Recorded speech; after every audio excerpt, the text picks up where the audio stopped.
Helping verb chart. अगर इस chart को हम देखते हैं तो इसमें सभी टेंसों की हेल्पिंग वर्ब लिखी गई है। जैसे present indefinite, do, does, do plural है, डज सिंगुलर है,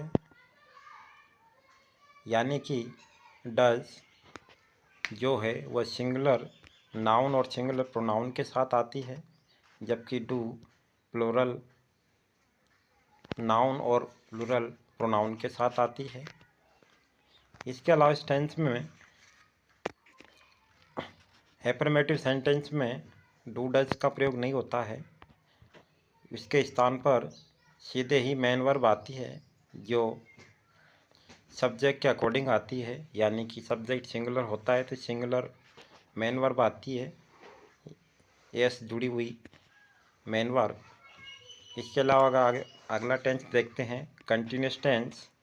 इसमें देखो इसकी हेल्पिंग वर्ब है इज, आर, एम।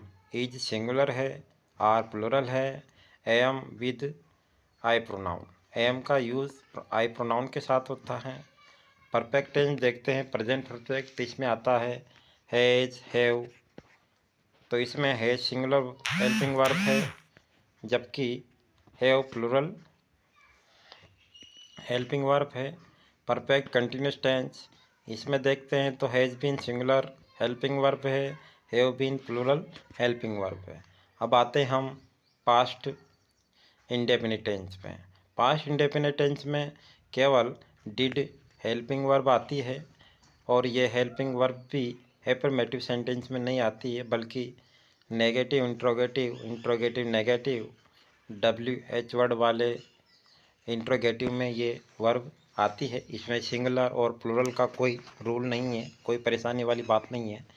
इसके अलावा आते हैं हम पास्ट कंटिन्यूस में, तो इसमें दो हेल्पिंग वर्ब आती है, एक तो वॉज, एक वर। वॉज सिंगुलर हेल्पिंग वर्ब है, जबकि वर प्लूरल हेल्पिंग वर्ब है। ये सब्जेक्ट के अकॉर्डिंग आएगी।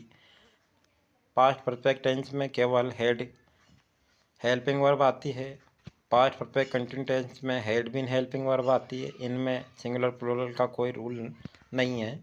अब आते हम फ्यूचर इंडेफिनिट टेंस में, तो इसमें विल शेल हेल्पिंग वर्ब आती है। वैसे देखा जाए तो फ्यूचर टेंस को हम टाइम के रूप में ही पढ़ते हैं, फ्यूचर टाइम के रूप में ही पढ़ते हैं। फिर भी इसमें शेल का यूज़ विद आई और वी प्रोनाउन के साथ होता है, बाकी अन्य प्रोनाउंस और नाउन्स के साथ विल यूज़ होगा। ऐसा रूल फ्यूचर के सभी टेंसों में रहेगा। जैसे कंटिन्यूस, इसमें भी शेल बी के साथ, शेल बी आई और वी के साथ प्रोनाउन के साथ आएगा, बाकी के साथ विल भी आएगा। इसी प्रकार से फ्यूचर परफेक्ट में बात करें तो शेल हैव आई और वी के साथ आएगा, अन्य के साथ विल हैव आएगा। इसी तरह से परफेक्ट कंटिन्यू टेंस की अगर बात करते हैं तो इसमें will have been, shall have been जो हेल्पिंग वर्ब आती है, तो इसमें शेल हैव बीन आई और वी के प्रोनाउन के साथ आएगी, अन्य प्रोनाउंस के साथ वही विल हैव बीन आएगा। अब बात करते हैं हम मेन वर्ब की।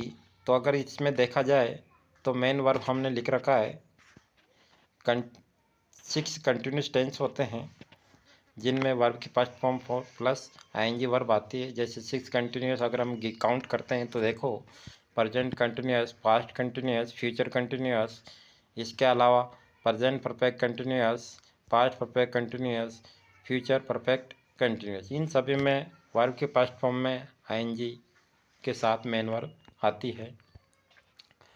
अब बात करते हैं परफेक्ट टेंस की। तो present perfect, past perfect, future perfect, इन तीनों में वर्ब की थर्ड फॉर्म आती है।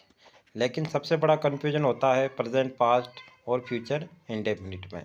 इनमें होता क्या है कि इनमें एफर्मेटिव सेंटेंस में तो 1 to 1 आती है। 1 to 1 का मतलब ये है कि प्रेजेंट इंडेफिनिट में तो वर्ब की फर्स्ट फॉर्म आती है, जबकि पास्ट इंडेफिनिट में वर्ब की सेकंड फॉर्म आती है, और फ्यूचर इंडेफिनिट में वही वर्ब की फर्स्ट फॉर्म आती है। लेकिन नेगेटिव इंट्रोगेटिव और इंट्रोगेटिव नेगेटिव या फिर WH वर्ड इंट्रोगेटिव की अगर बात करें तो इन सभी में ही प्रेजेंट इंडेफिनिट, पास्ट इंडेफिनिट और फ्यूचर इंडेफिनिट में वर्ब की फर्स्ट फॉर्म ही आती है। लेकिन बच्चों को सबसे ज़्यादा कंफ्यूज एफर्मेटिव सेंटेंस बनाते समय किया जाता है, क्योंकि उस समय तीनों में ही थोड़ा सा चेंजेज रहता है, क्योंकि प्रेजेंट इंडेफिनिट में सिंगुलर प्लूरल का रूल है, तो पास्ट कंटिन्यू में वर्ब की सेकंड फॉर्म है, और इसी प्रकार से फ्यूचर इंडेफिनिट में जो है ऐसा कोई रूल ही नहीं है।